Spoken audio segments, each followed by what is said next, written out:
Hey everyone, it's your best friend Kenny with this week's Shadow Docket. The Shadow Docket is a group of stories that have been making their way around the internet that I thought were interesting and wanted to talk about. So, before we get started, subscribe to my YouTube channel, The Spooky Lawyer, share, like this video, etc. First up, scientists have developed a robot that is controlled by a king oyster mushroom. Yes, I know we all saw The Last of Us and we all saw about how funguses can take over stuff. By growing the mushroom's mycelium or root like threads into the robot's hardware, a team led by Cornell University researchers engineered two types of robots that sense and respond to the environment by harnessing the electrical signals made by the fungus and its sensitivity to light.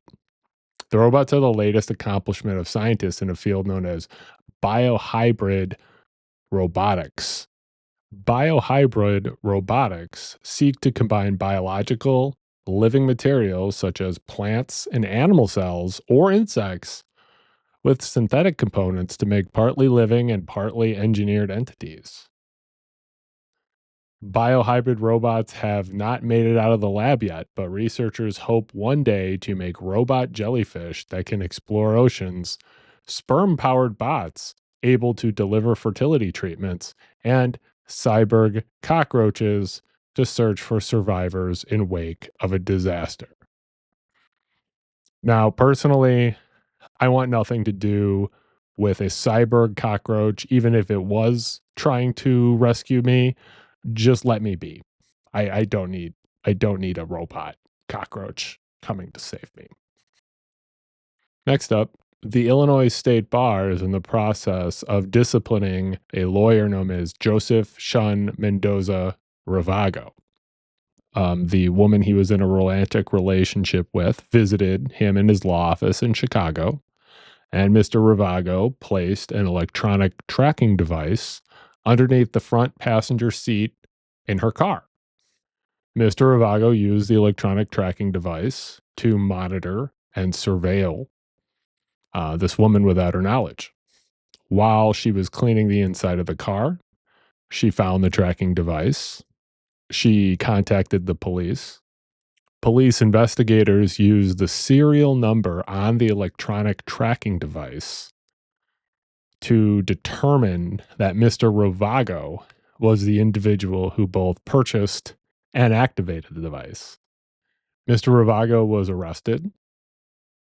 He was charged with 3 felonies, including burglary and 2 felony counts of stalking. Mr. Ravago worked out a plea deal where he pled guilty to 1 count of felony stalking. He was sentenced to 1 year of court supervision, ordered to pay $437 in fines, and his presumably ex-girlfriend received a 3-year order of protection. Now, Mr. Ravago is facing discipline from the Illinois bar and may have his license suspended for his conduct. Next up, the Montana Supreme Court has ruled that a text message cannot be considered a valid will. Darcy Brockbank is the individual who passed. Ms. Brockbank sent text messages with stating that she was working on her will with various pictures of various things.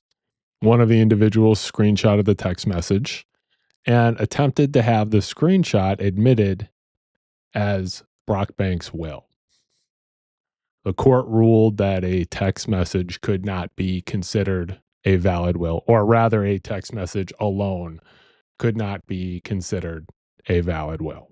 Thanks again. This has been Kenny, the spooky lawyer with the Shadow Docket. Please go ahead and subscribe to my YouTube channel. Please like this video if you like it, share it, and I will see you guys soon. Stay spooky.